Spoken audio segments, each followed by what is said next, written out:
Wave rectification. अभी हमने किसको डिस्कस किया था? हाफ वेव रेक्टिफिकेशन को, और हमने उसमें पढ़ा था कि हाफ वेव रेक्टिफिकेशन एक ऐसा अमल है जिसमें ऑल्टरनेटिंग साइकिल का हाफ सिग्नल या हाफ साइकिल जो है वो डीसी में कन्वर्ट हो जाता है। तो देखिए, जो फुल वेव रेक्टिफिकेशन है, फुल वेव रेक्टिफिकेशन में हमारे पास जो डीसी सिग्नल होता है, ठीक है, वो for both positive and negative half cycle of AC हमारे पास होता है। ठीक है, देखिए मैं कहूंगा कि जो फुल वेव रेक्टिफिकेशन है, ठीक है, ये यूज होती है for obtaining, full wave rectification used for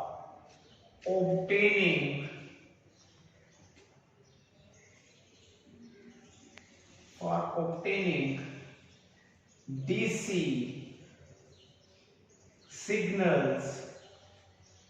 ठीक है जी, क्या करते हैं हम? यूज करते हैं for obtaining DC signal for both the half cycles of input AC। ठीक है, for obtaining the DC signals, ठीक है, of both half cycles of input AC signals. ठीक है, अगर आप इसको डीसी हाफ वेव को साथ, अगर आप इस फुल वेव को हाफ वेव के साथ कंपेयर करें तो वहां पर पूरे एसी सिग्नल का हाफ साइकिल जो था वो रेक्टिफाई होता था। यहां पर बोथ हाफ साइकिल इनपुट के क्या हो जाएंगे? वो रेक्टिफाई हो जाएंगे। मतलब फर्स्ट हाफ में भी करंट डायोड कंडक्ट करेगा और सेकंड हाफ में भी जो डायोड है वो कंडक्ट करेगा। ठीक है जी, तो जो फुल वेव रेक्टिफायर होता है, फुल वेव रेक्टिफायर सर्किट, इसमें हम 4 डायोड का इस्तेमाल करते हैं। ठीक है, और इन डायोड को हम ब्रिज की शक्ल में कनेक्ट कर देते हैं। तो फुल वेव रेक्टिफायर सर्किट, जो फुल वेव रेक्टिफायर सर्किट होता है, full wave rectifier circuit consist of 4 diodes which are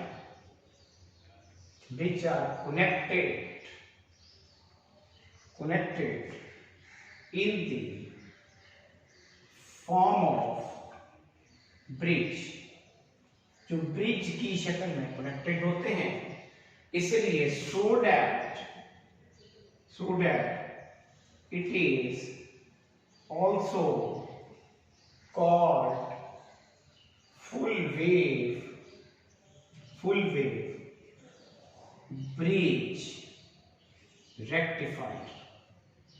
इसलिए हम इसको क्या बोलते हैं? फुल वेव ब्रिज रेक्टिफायर भी बोलते हैं। तो ये फुल वेव ब्रिज रेक्टिफायर होता है। देखें बच्चे, हम पहले इसकी सर्किट डायग्राम बनाते हैं। सर्किट डायग्राम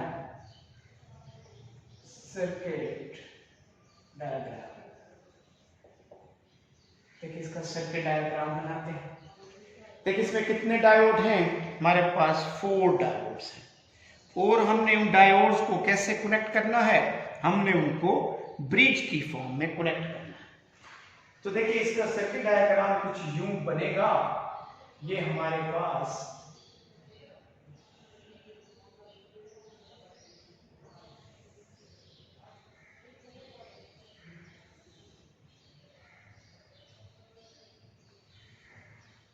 देखिए एक डायोड हम यहां पर जोड़ेंगे, ये एक डायोड है, ये दूसरा डायोड हम यहां जोड़ेंगे, ये दूसरा डायोड है, एक डायोड हम यहां जोड़ेंगे और एक डायोड हम यहां जोड़ेंगे।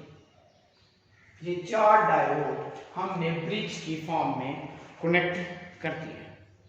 इन डायोड्स को हम D1, D2, D3 और D4 कह देते हैं। ये 4 डायोड हैं जो हमने ब्रिज की शक्ल में कनेक्ट कर दी है। D1, D2, D3 and D4। ये चारों डायोड ब्रिज की शक्ल में कनेक्ट हो गए हैं। अब हम इन चारों डायोड्स को, इन 2 टर्मिनल्स को, जिसको हम A टर्मिनल और इस टर्मिनल को हम B टर्मिनल बोल रहे हैं, हम इन दोनों टर्मिनल पे ऑल्टरनेटिंग वोल्टेज सिग्नल, जिन सिग्नल्स को हमने रेक्टिफाई करना है, वो हमने यहां अप्लाई कर दिया। किन 2 टर्मिनल्स पर? A और B टर्मिनल पर हमने ये दोनों, ठीक है, दोनों टर्मिनल्स पर जो ऑल्टरनेटिंग वोल्टेज सिग्नल है, जिसको हमने रेक्टिफाई करना है, वो सिग्नल हमने A और B टर्मिनल पर कनेक्ट कर दिया। अब देखें, इसी तरह हम इन टर्मिनल के साथ एक और वायर की मदद से ये हम जोड़ेंगे, ये क्रॉस करेंगे इसको, ठीक है। इसका मतलब है कि ये वाली वायर इस वायर से कनेक्टेड नहीं है, ठीक है जी। और ये हमारे पास, और ये जो टर्मिनल है, इस टर्मिनल के साथ हमने ये रेजिस्टर, जिसे हम लोड रेजिस्टर बोल रहे थे, हमने यहाँ पर ये कनेक्ट।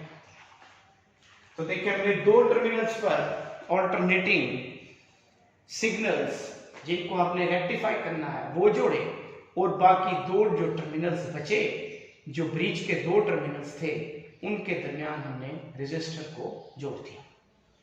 अब आप देखें कि during the positive half cycle, ठीक है, ये इलेक्ट्रिक सर्किट कैसा बिहेव करेगा।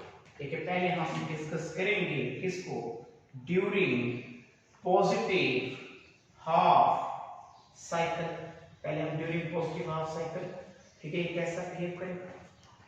अब आप देखें, जो हमारे पास इनपुट सिग्नल है वो तो ये है, ऑल्टरनेटिंग साइन वेव की फॉर्म का, ये ऑल्टरनेटिंग सिग्नल है, 0 to T/2, T/2 से T, और ये पॉजिटिव हाफ है और ये नेगेटिव हाफ है, ठीक है। जस्ट सपोज ये जो हमारे पास है ये पॉजिटिव है और ये नेगेटिव है, in the time interval 0 to T/2, 0 to T/2।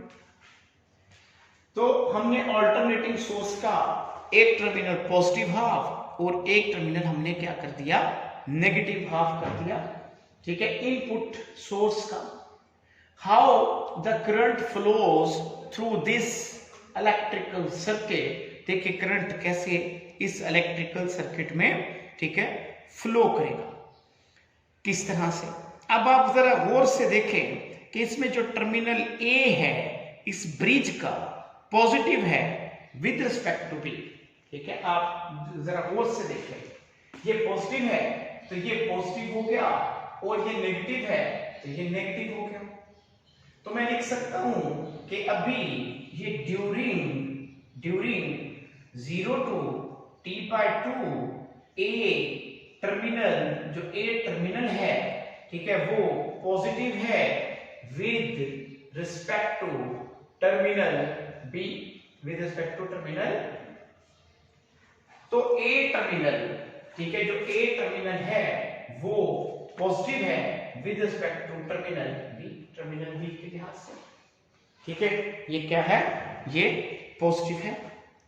आप देखें कि जब A टर्मिनल पॉजिटिव है और B टर्मिनल नेगेटिव है, तो करंट जो पॉजिटिव हाफ चलेगा वो U पॉजिटिव हाफ यहां से चलेगा, U इधर से, और ये यहां पहुंचेगा।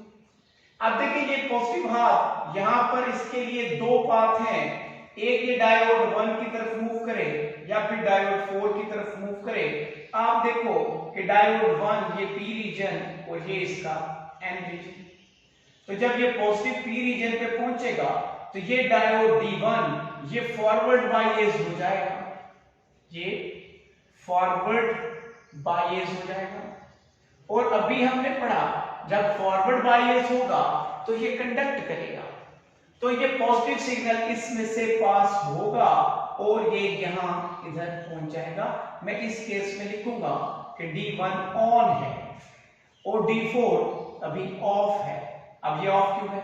देखो जब पॉजिटिव सिग्नल इधर पहुंचेगा, ये N रीजन है, ये P रीजन है, और जब ये पॉजिटिव हाफ साइकिल इस N रीजन पे पहुंचेगा तो पॉजिटिव N पे जब पहुंचेगा तो ये रिवर्स बायस होगा, और रिवर्स बायस जब हो जाएगा इस केस में, ये अभी देखिए ये कैसे है, ये रिवर्स बायस है।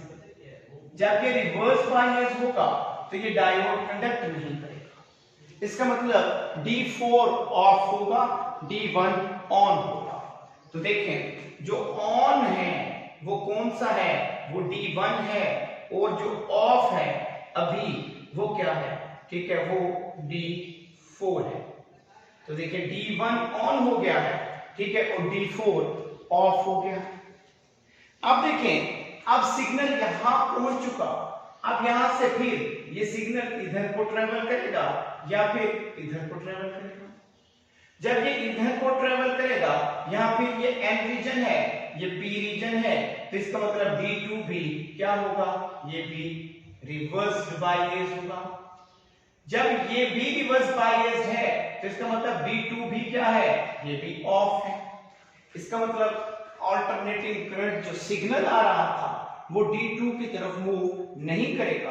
तो मैं यहां लिख दूंगा कि D2 भी क्या होगा, ये भी ऑफ होगा।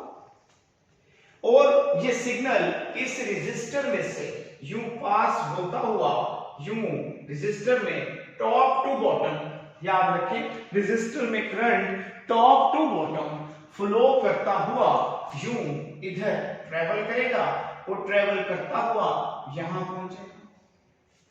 अब देखिए ये सिग्नल इधर को मूव नहीं करेगा because this one is more positive terminal, ये पॉजिटिव है और ये सिग्नल भी पॉजिटिव है, it move towards the negative, ये इस नेगेटिव की तरफ आएगा। अब ये जो D3 है जब यहां पहुंचेगा, ये P रीजन है, ये N रीजन है, तो ये D3 जो है ये क्या हो जाएगा, ये फॉरवर्ड बायस हो जाएगा, ये फॉरवर्ड बायस हो जाएगा। जब ये फॉरवर्ड बायस होगा तो इसमें से सिग्नल यू मूव करता हुआ पॉजिटिव से यहां पहुंच जाएगा नेगेटिव पर। तो मैं कहूंगा कि जो D3 है ये भी इस वक्त क्या है, ये ऑन है। तो आप अगर देखें तो ड्यूरिंग पॉजिटिव हाफ साइकिल, ठीक है, D1 और D3 डायोड्स ऑन है, जबकि D4 और जो D2 हमारे पास डायोड हैं वो क्या है, वो इस वक्त हमारे पास ऑफ है, और हमारा सिग्नल पॉजिटिव से नेगेटिव पर पहुंच चुका है और हमारे पास आउटपुट में ये सिग्नल रिसीव हो जाएगा 0 to T/2। ये किसके दरमियान हुआ, ड्यूरिंग पॉजिटिव हाफ साइकिल, ठीक है, ऐसा हुआ। Now what happened to the during negative half cycle, ठीक है, अब ऐसा, ठीक है, नेगेटिव हाफ साइकिल में क्या होगा। अब आप एक बात यहां याद रखें कि ये जो अल्टरनेटिंग सोर्स होती है, ठीक है, अल्टरनेटिंग सोर्स, जब हमने अल्टरनेटिंग करंट की डेफिनेशन पढ़ी थी तो आपको याद होगा, तो हमने कहा था कि अल्टरनेटिंग जो करंट होता है वो after the half interval of time, ठीक है, उसकी डायरेक्शन चेंज हो जाती है। मतलब जो सोर्स की पोलैरिटी है वो आफ्टर द हाफ साइकिल वो क्या हो जाती है, वो चेंज हो जाती है। मसलन जो पहले पॉजिटिव था now it will become a negative, और जो पहले नेगेटिव था now it will become a positive, वो पॉजिटिव हो जाएगा क्योंकि अल्टरनेटिंग सोर्स कनेक्टेड है और हाफ साइकिल के बाद उसकी पोलैरिटी चेंज हो जाएगी। पॉजिटिव क्या बन जाएगा, नेगेटिव, और नेगेटिव क्या बन जाएगा, वो पॉजिटिव बन जाएगा during the negative half cycle. अच्छा अब देखें, अब what happened during the negative half cycle. मैं यही सर्किट डायग्राम दोबारा बना रहा हूं आप लोगों की आसानी के लिए। तो मैंने दोबारा वही चार डायोड्स मैंने कनेक्ट कर दिए हैं in the form of bridge. किसकी शक्ल में, in the form of bridge, जैसे हमने पहले सर्किट डायग्राम बनाया है। देखिए वैसे बनाते हैं।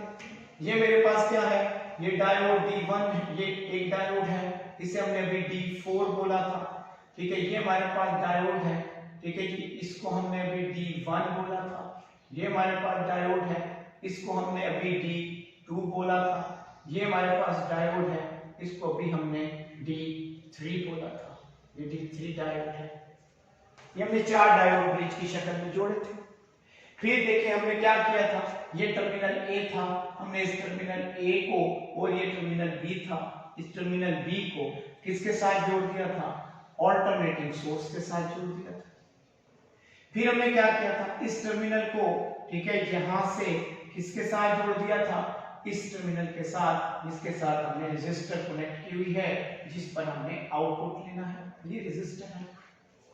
तो अब देखिए ये हमारे पास ये सर्किट डायग्राम दोबारा पूरी बन गई, ठीक है। अब in between during negative half cycle, देखिए during negative half cycle, what happened during the negative half cycle, negative half cycle के दरमियान क्या होगा। देखिए अभी याद करें, मैंने अभी आपको कहा था कि when next half is started, the battery change its polarity, battery अपनी पोलैरिटी चेंज कर देती है, ये A ये B, ऑल्टरनेटिंग करंट। अब देखो, अब मैं यहां पर क्या लिखूंगा, during T/2 to T B, terminal B is positive with respect to terminal A, जो टर्मिनल B है वो पॉजिटिव हो गया है with respect to terminal A, ये पॉजिटिव हो गया और ये नेगेटिव हो गया। अब देखें जब नेक्स्ट हाफ स्टार्ट होगा, जो टर्मिनल B होगा it will more positive than terminal A इस साइकिल में, ठीक है। अब देखिए अब क्या होगा, अब अगर आप देखो जो नेगेटिव हाफ साइकिल के दरमियान जब ये देखिए, अब यहां से जब सिग्नल दोबारा चलेगा पॉजिटिव से, क्योंकि करंट कहां से चलता है, हमेशा पॉजिटिव से कहां जाता है, नेगेटिव पर। तो जब ये पॉजिटिव यहां पहुंचेगा तो ये इधर को भी मूव कर सकता है और इधर को भी मूव कर सकता है। आप देखें ये तो P है और ये N है, तो ये D2 ये हमारे पास क्या हो जाएगा, अब D2 ये ऑन हो जाएगा। ऑन होने का मतलब ये फॉरवर्ड बायस हो जाएगा, ठीक, ये क्या हो जाएगा हमारे पास, ये ऑन हो जाएगा। ऑन कौन सा टर्मिनल होगा, पहले कौन सा डायोड होगा, वो होगा जी D2, और ये D3 जो होगा इसकी तरफ करंट फ्लो नहीं करेगा और ये क्या हो जाएगा, ये ऑफ हो जाएगा, ठीक है। जो ऑफ हमारे पास है वो क्या है, वो D3 है। तो इसका मतलब सिग्नल इधर मूव करेगा और यहां पहुंचेगा, यहां पहुंचेगा। जब सिग्नल यहां पहुंचा, अब ये सिग्नल इधर को भी जा सकता है और इधर को भी मूव कर सकता है। देखो ये फिर N रीजन है और ये फिर P रीजन है, पॉजिटिव और N रीजन ये रिवर्स बायस हो जाएगा और ये दोबारा क्या हो जाएगा, ये ऑफ हो जाएगा। मतलब जो D1 है अब वो ऑफ हो गया है, मतलब ये सिग्नल इधर मूव नहीं करेगा और ये सिग्नल इधर मूव करेगा रेजिस्टर में टॉप टू बॉटम। अब आप गौर से देखो, during the interval 0 to T/2 the current in the resistor output signal is from top to the bottom। तो यहां भी देखिए it move from top to the bottom। अब ये सिग्नल यहां से मूव करता हुआ जब ये यहां पहुंचेगा, अब या तो सिग्नल इधर को जाएगा या सिग्नल इधर को जाएगा। देखिए ये तो पॉजिटिव है, इसका मतलब ये पॉजिटिव की तरफ नहीं जाएगा, ये कहां जाएगा, नेगेटिव की तरफ। तो D4 क्या हो जाएगा, ये ऑन हो जाएगा, तो D4 ऑन हो जाएगा। जब ये सिग्नल यहां पहुंचेगा तो ये यहां आएगा। अब देखो during the next half cycle भी हमें, ठीक है, रेजिस्टर में करंट मिला और वो करंट किसकी वजह से मिला, ठीक है, due to positive half cycle. ये ऐसा है T/2 to T, ये हमारे पास ऐसा करंट आ गया। तो देखें इस ब्रिज रेक्टिफायर में, ठीक है, अगर आप देखें ये जो हमने डायग्राम बनाई है, ठीक है, इससे हमें क्लियर हो रहा है कि जो हमारे पास करंट है through resistor R flow in the same direction during the first half and during the second half of input AC signals, ठीक है। लेकिन फिर भी अगर आप इसमें एक बात नोट करें, अभी भी हमारे पास जो सिग्नल आ रहा है वो डीसी तो है लेकिन वो पल्सेटिंग है। अब देखो इसमें एक चीज तो खत्म हो गई कि जो पहले हाफ साइकिल में कंडक्ट हो रहा था, हाफ में कंडक्ट नहीं हो रहा था। अब ये दोनों में कंडक्ट तो हो रहा है लेकिन वो पल्सेटिंग डीसी अभी भी मौजूद है। अगर देखिए मैं यहां पर एक कंपैरिजन करूं, ठीक है, किसका, इनपुट सिग्नल का और आउटपुट सिग्नल का, तो देखिए ये हमारे पास इनपुट सिग्नल है, इसमें भी कंडक्ट होगा, ये ड्यूरिंग नेगेटिव इसमें भी ये कंडक्ट होगा, ठीक है। तो देखिए ये 0 से t/2, ये t/2 से t, तो ये देखिए ये हमारे पास कौन सा सिग्नल, ये इनपुट सिग्नल, और ये कौन सा सिग्नल, ये आउटपुट सिग्नल। तो दोनों सिग्नल्स हाफ साइकिल्स में, ठीक है, कंडक्शन हो रही है और करंट सेम डायरेक्शन में मौजूद है, ठीक है। अब आप एक बात और यहां पर लास्ट में, ठीक है, याद रख लें कि जो फ्रीक्वेंसी इसमें होगी, ठीक है, फ्रीक्वेंसी इसमें होगी किसकी, frequency of output signal is double the frequency of input signal। तो यहां पर जो फ्रीक्वेंसी है जो आउटपुट सिग्नल की है वो इनपुट से क्या हो गई है, डबल हो गई है। अगर इनपुट की फ्रीक्वेंसी 50 होगी तो आउटपुट की फ्रीक्वेंसी 100 हर्ट्ज होगी during the half full wave bridge rectification, ठीक है जी। ये आज का हमारा लेक्चर था जो हमने चैप्टर नंबर 18 से सिलेक्ट किया, ठीक है। ये अब हम इसके बाद नेक्स्ट टॉपिक के साथ, ठीक है, नेक्स्ट रिवीजन लेक्चर के साथ दोबारा हाजिर होंगे। अल्लाह हाफिज।